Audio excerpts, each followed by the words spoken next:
Estou passando fome, faz um Pix. Como pedidos de doação se multiplicaram nas redes sociais. Desemprego elevado, queda da renda, redução do auxílio emergencial e a menor circulação nas cidades com a pandemia estão entre os fatores que estão levando as pessoas a implorarem por ajuda. Assisto agora, em Últimas Notícias. Tenho 35 anos, sou casada e tenho 2 filhos. Estou desempregada, meu marido também está, e nós pagamos aluguel.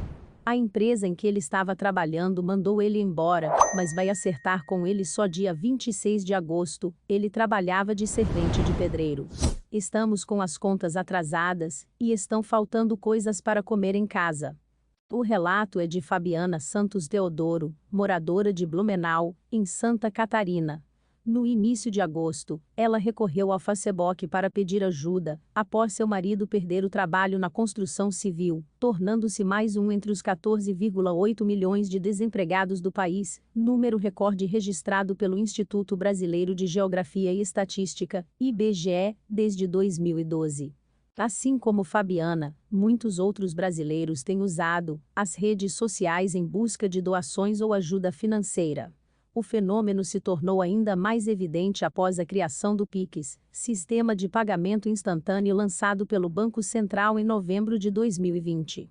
Desemprego elevado, queda da renda, redução do auxílio emergencial e a menor circulação nas cidades com a pandemia estão entre os fatores que estão levando as pessoas a implorarem por ajuda nas redes, avalia Lauro Gonzalez, coordenador do Centro de Estudos em Microfinanças e Inclusão Financeira da Fundação Getúlio Vargas, FGV.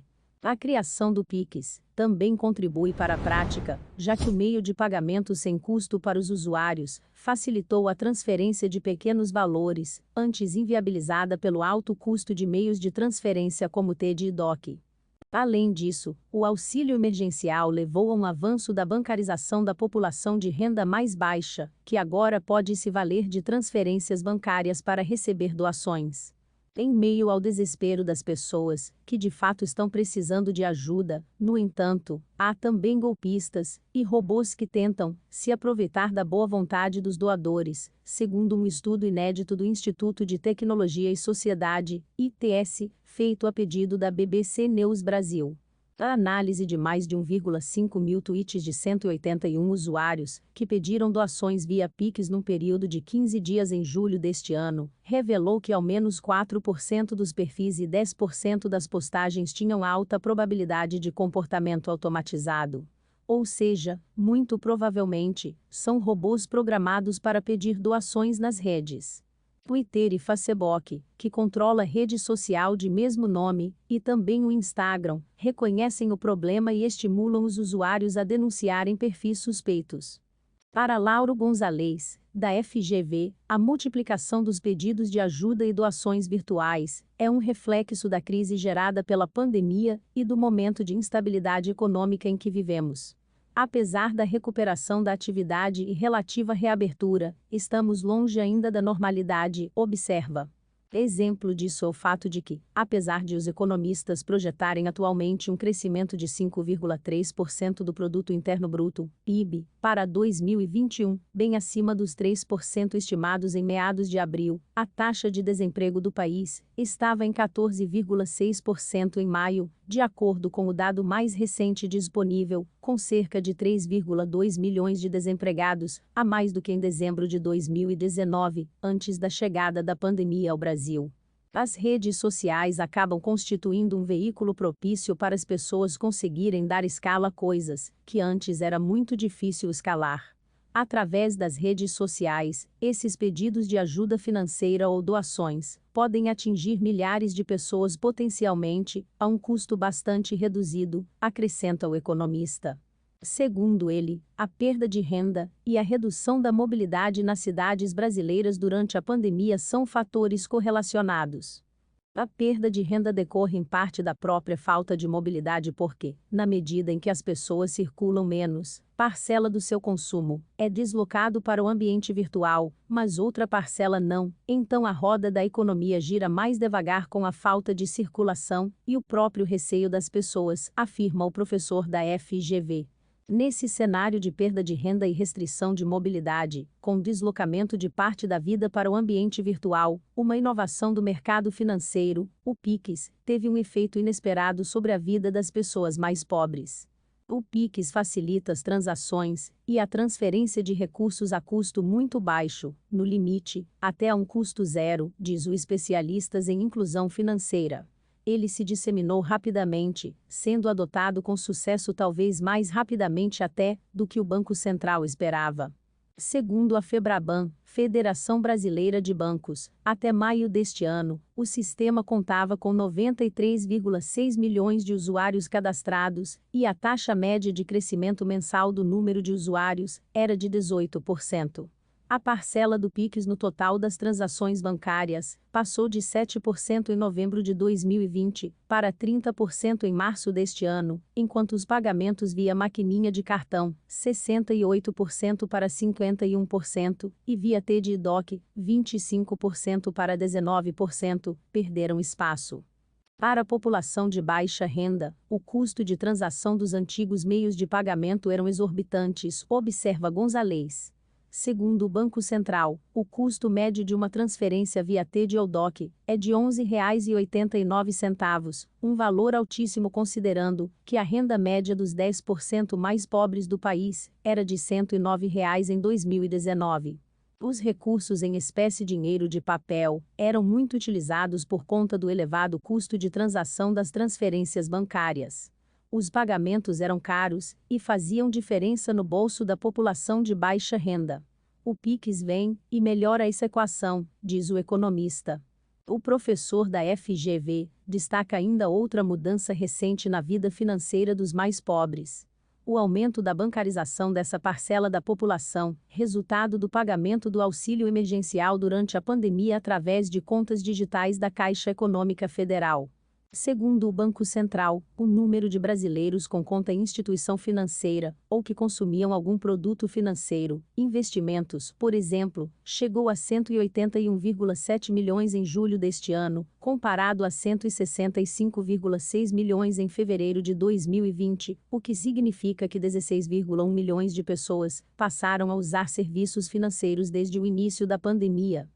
Se por um lado, o auxílio estimulou a bancarização, por outro, sua redução este ano, tanto em termos de valor, como de número de beneficiários, empurrou muitos brasileiros para uma situação de precariedade, tendo de recorrer a doações para sobreviver.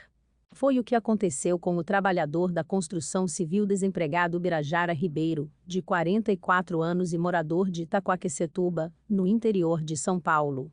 Vivo com minha mulher e os 2 filhos dela.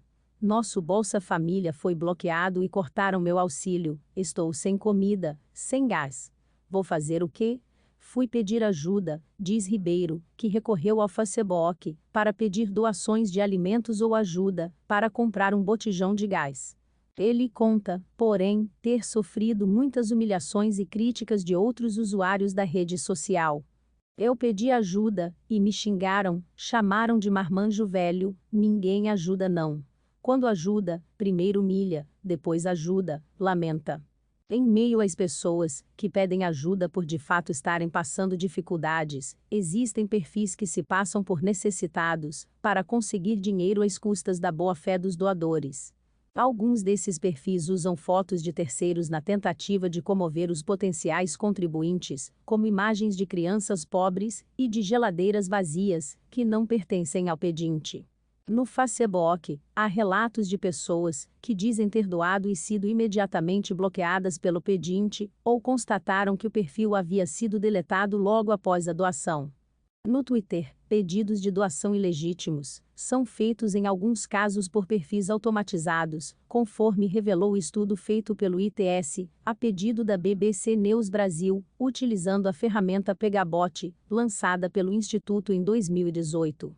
Segundo Maria Luísa Mondeli, cientista de dados do ITS e autora do estudo, esses perfis têm algumas características em comum.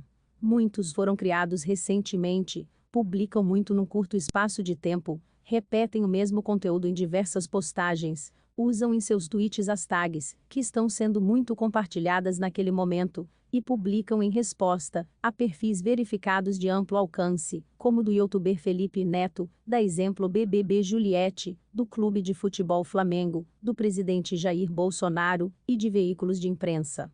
Mondeli explica a estratégia dos robôs de comentar tweets de famosos ou com grande número de interações. É uma questão de alcance. Quando você comenta ou compartilha um tweet de uma conta verificada ou com grande número de seguidores, você consegue uma visualização maior do seu próprio tweet, alcançando mais pessoas, afirma cientista de dados. A automatização é uma forma de conseguir distribuir mais tweets num tempo menor. Com isso, esses perfis buscam ter um alcance maior e, consequentemente, obter um maior número de doações, acrescenta. Parte desses perfis podem sim agir de má fé, por isso a verificação é tão importante, alerta a pesquisadora.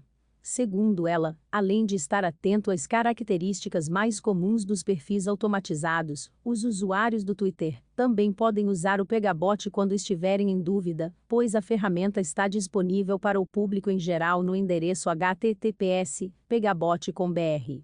A BBC News Brasil procurou o Facebook e o Twitter para saber se as empresas percebem um crescimento dos pedidos de doação, se conseguem avaliar se tratam-se em sua maioria de pessoas reais ou robôs, qual a política das plataformas em relação a esse tipo de postagem, e se há alguma ação quando se constata que um perfil é automatizado ou está agindo de má fé. Ambas as empresas declinaram ao pedido de entrevista e optaram por responder por e-mail. O Facebook, dono da rede social de mesmo nome e do Instagram, respondeu o seguinte: diariamente, vemos as pessoas usando o Facebook para encontrar e oferecer ajuda em suas comunidades. Pensando nisso, lançamos recursos como a Central Ajuda da Comunidade ou a ferramenta Doações de Sangue, afirma a empresa. Vale ressaltar que não é uma violação das regras do Facebook pedir ajuda a amigos e familiares por meio do próprio feed, grupos ou páginas. Entretanto, se passar por outra pessoa ou criar uma conta falsa, é uma violação dessas regras. Usamos inteligência artificial para encontrar e remover esse tipo de atividade, mas também incentivamos que as pessoas denunciem pelo próprio aplicativo os casos suspeitos. Já o Twitter exigiu ter acesso à relação completa de tweets e perfis analisados pelo ITS, a pedido da BBC News Brasil, e encaminhou então o seguinte posicionamento. O Twitter analisou as contas enviadas pela reportagem e as suspendeu por encontrar violações às suas regras, que incluem, por exemplo, a política contra spam e manipulação da plataforma e a política contra fraudes financeiras. Vale lembrar que contas suspeitas de estarem em violação de nossas regras podem ser denunciadas por qualquer pessoa. O Twitter usa aprendizado de máquina para detectar proativamente esse tipo de atuação, mas também conta com a denúncia das pessoas na plataforma para avaliar os perfis e tomar as medidas cabíveis. Se inscreva para acompanhar a cobertura desta e de muitas outras notícias. Veja também essas outras notícias que podem ser do seu interesse.